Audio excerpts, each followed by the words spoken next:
ఏదైనా మనసు తలుచుకుంటే అది సాధ్యమే అవుతుంది. బట్ మనం ట్రై చేసేది గట్టిగా ట్రై చేయట్లేదని. ఇప్పుడు ఒకసారి, 2 సార్లు, 3 సార్లు ట్రై చేసినా అది ఫెయిల్ అయిపోయింది అనుకుంటాం. అది 9 సార్లు ఓడిపోయినా 10వ సారి ఖచ్చితంగా సక్సెస్ అవుతుంది. అది అసాధ్యమైన సాధ్యం ఖచ్చితంగా అవుతుంది. సాధ్యమయింది అంటే దానికి కారణం అది మీరు చేసే కృషి మాత్రమే. ఈజీగా వచ్చేది చాలా ఈజీగా వెళ్ళిపోతుంది. కష్టపడి వచ్చేది ఎప్పుడు మనతోనే ఉండడానికి ట్రై చేస్తుంది. అదే అంటారు కదా పెద్దోళ్ళు, కష్టపడి వచ్చేది రేపొద్దున మనకు సుఖాన్ని ఇస్తుంది అని. ఈరోజు సుఖపడి ఈజీగా వచ్చే రూపాయి రేపొద్దున చాలా కష్టపెడుతుంది అని. ఎగ్జాంపుల్ నేను ఇంత ఇదిగా ఎలా చెప్పగలుగుతున్నాను అంటే, లాస్ట్ ఇయర్ ఒక 10 ఇయర్స్ బ్యాక్ నేను కోళ్ళు పెంచేదాన్ని. అప్పుడు నేను చేసిన పిల్లలు, నేను 11 గుడ్లు వేస్తే 10 పిల్లలు అయ్యాయి, పొదిగేసేదాన్ని. బట్ నాకు ఏజ్ చిన్నదే కావచ్చు, కానీ పెద్దవాళ్ళలాగా బాగా వచ్చాయి పిల్లలు. చేసే కోడి పిల్లలు కూడా బాగా చేసేవి.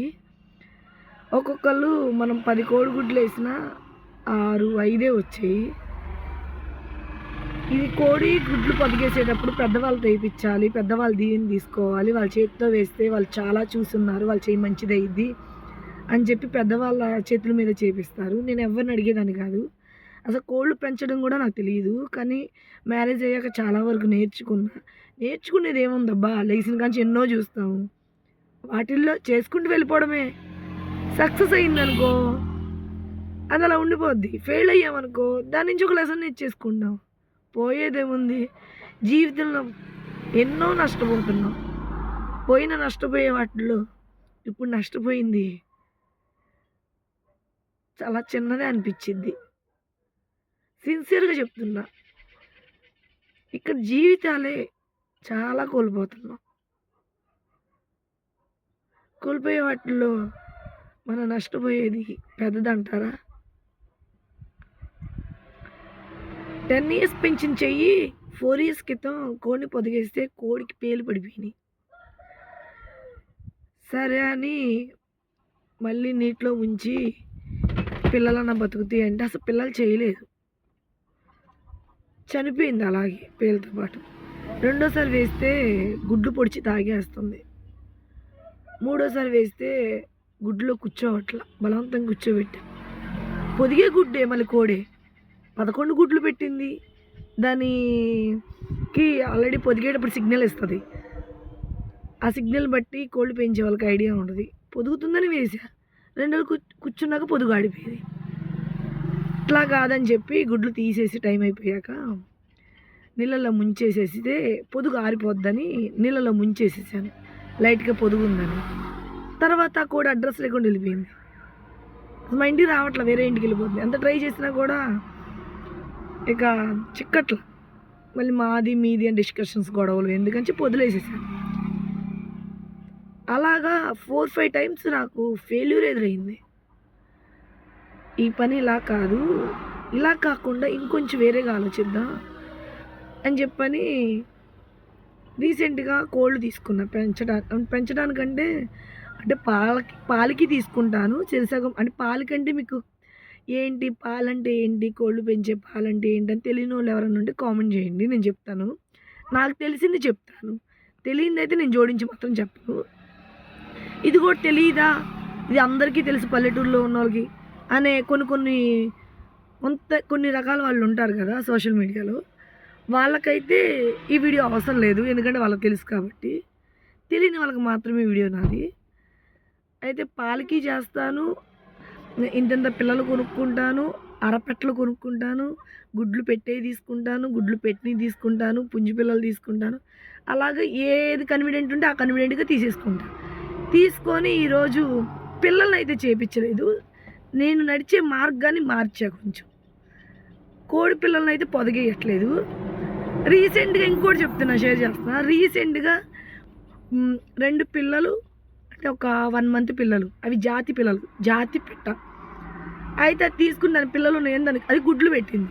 ఒకసారి తినేసాం, రెండోసారి మళ్ళీ పొదిగేసి గుడ్లు తాగేస్తుంది. ఓకే, తీసేసా. మళ్ళీ గుడ్లు పెట్టేటప్పుడు తోలుగుడ్డు పెడుతుంది. తోలుగుడ్డు పెడితే ఆ కోడి ఉంచకూడదంట, కోసేయాలంట, ఇంటికి మంచిది కాదంట. సరే అని మొన్న వేరే వాళ్ళకి కాటా వాళ్ళకి వస్తే వాళ్ళది భవానీపురం దగ్గరలో మటన్ కొట్టు వాళ్ళంట. కొంచెం లాస్ట్కి అమ్మేశాను. 3 పెట్టలు 1 పుంజు అమ్మేశాను. అది ఒకసారేమో 3 శాలరీలు తీసుకున్నారు, తర్వాత ఇంకో శాలరీ తీసుకున్నారు, అమ్మేసేసాను. లాస్ట్కే అమ్మేశాను. బట్ తప్పదు కదా, కొన్ని సిచ్యువేషన్స్లో వస్తుంది ఒక్కొక్క రూపాయి. ఒక్కోసారి వ్యాపారం అన్నాక వెళ్ళిపోతుంది. అది వచ్చేటప్పుడు పట్టుకోవాలి, వెళ్ళిపోయేటప్పుడు చూసి చూడనట్టు వదిలేయాలి. అలా చూడగలిగితేనే వ్యాపారం చేయగలుగుతాం. ఒక పాయింట్ ఆఫ్కి వచ్చేస్తా. అయితే ఇంక అవ్వట్లేదని చెప్పని ఇంకా అమ్మేశాను. మళ్ళీ రీసెంట్గా పిల్లల కోడి తీసుకున్నా, 10 పిల్లలు కోడి తీసుకున్నా.